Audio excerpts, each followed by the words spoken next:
Em 1906, na cidade de Dolores Hidalgo, no México, Rosita de la Cruz e seu irmão gêmeo, Frederico de la Cruz, ambos com 7 anos, estavam vivendo uma fase nada boa, já que sua mãe havia falecido e os dois viviam morando de orfanato a orfanato, pois o que é contado é que nenhum familiar queriam cuidar deles, pois alegavam que eles trariam maldição para suas casas, pelo motivo de sua mãe, quando viva, não sabia quem era o pai das crianças.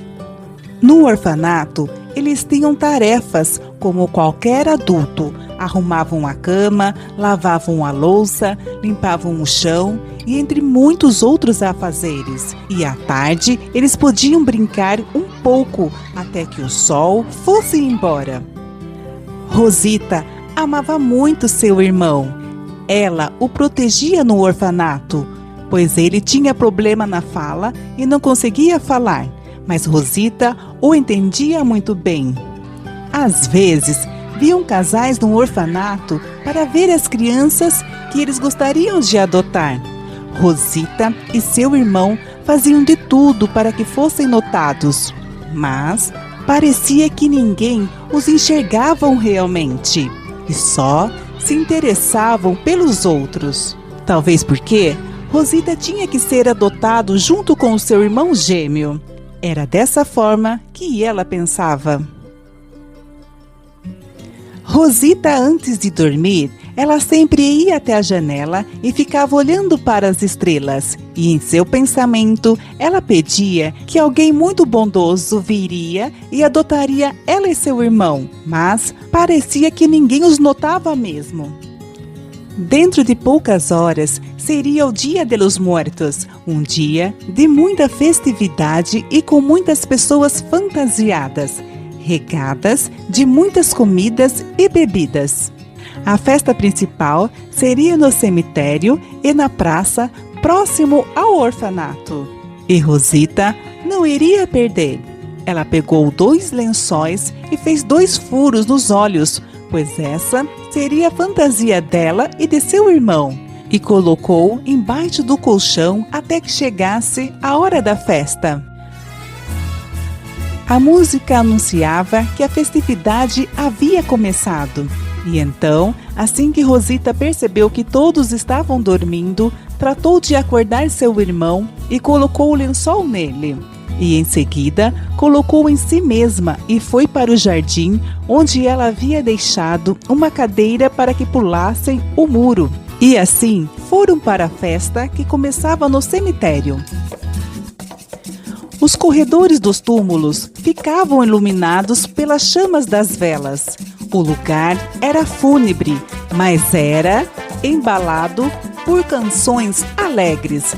Sem entender muito, Rosita e Frederico caminhavam por todo o cemitério. Quando estavam mais ao fundo do cemitério, havia uma mulher chorando muito sobre um túmulo. E Rosita se aproximou e viu que a mulher acariciava o retrato de 2 crianças que estavam enterradas ali. Então a mulher olhou para Rosita, que havia tirado sua fantasia, e a abraçou. A mulher, que chorava muito, começou a chorar ainda mais.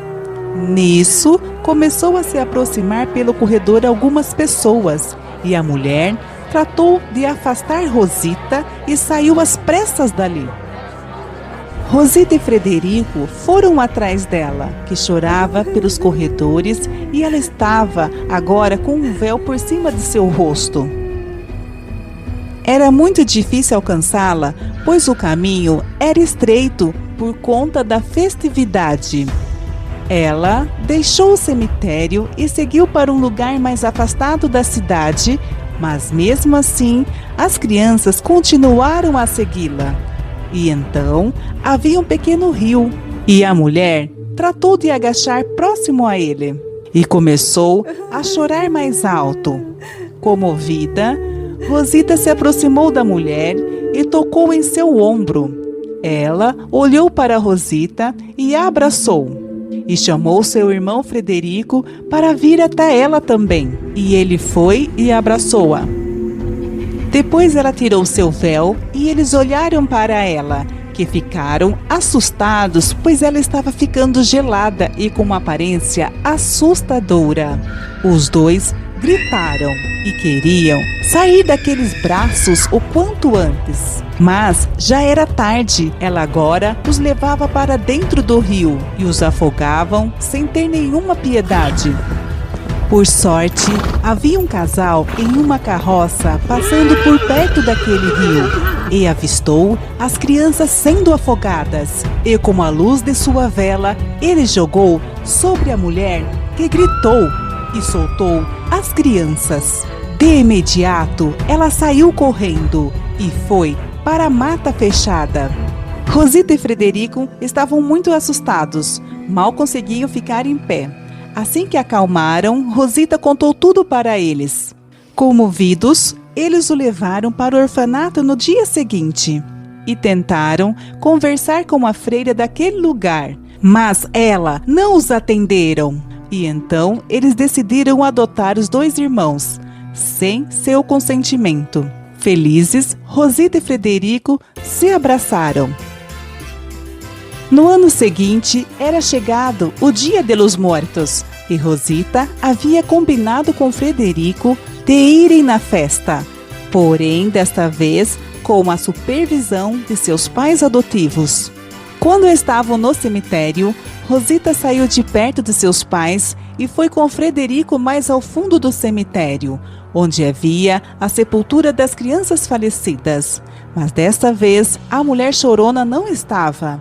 E então, Rosita e Frederico se aproximaram das fotos e viram que os retratos estavam vazios. Logo, seus pais chegaram e contaram que os coveiros tiraram as fotos das crianças, pois não aguentavam ouvir o choro daquela mulher. E em seguida, eles saíram do cemitério e foram para a praça festejar. Quando já estavam cansados, decidiram ir embora e foram para casa. Pelo caminho, ao passarem perto do rio, viram uma mulher agachada chorando. Desta vez, era uma mulher de carne e osso. E então, o pai de Rosita e Frederico decide descer da carroça e vai até ela. Ao perguntar para ela o que ela tinha, a mulher olha para ele e começa a rir. E olha para as crianças que estavam na carroça com sua esposa. E ela fala para ele: As crianças estão mortas. Vocês não perceberam? A mulher chorona vai vir atrás de vocês enquanto não devolverem essas crianças. Assustado, ele arregalou os olhos e saiu correndo em direção à carroça. Como ninguém chegou a ouvir a conversa dos dois, ele decidiu não contar para eles. Até que durante o caminho, a mulher que chorava estava barrando eles de continuarem o trajeto. E ela fala para os pais adotivos: Me devolvam meus filhinhos e eu irei embora. As crianças ficaram assustadas e abraçaram-se. Mas os pais adotivos decidem não devolver as crianças e gritam: Não! Porém, para o bem deles, Rosita e Frederico decidem ir com a mulher chorona e eles desaparecem com a neblina.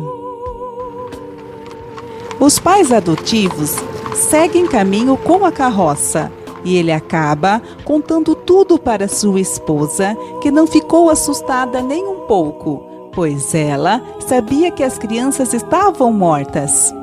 Mas, como ela nunca pôde lhe dar filhos, ela queria agradar seu esposo que sempre sonhou em ter.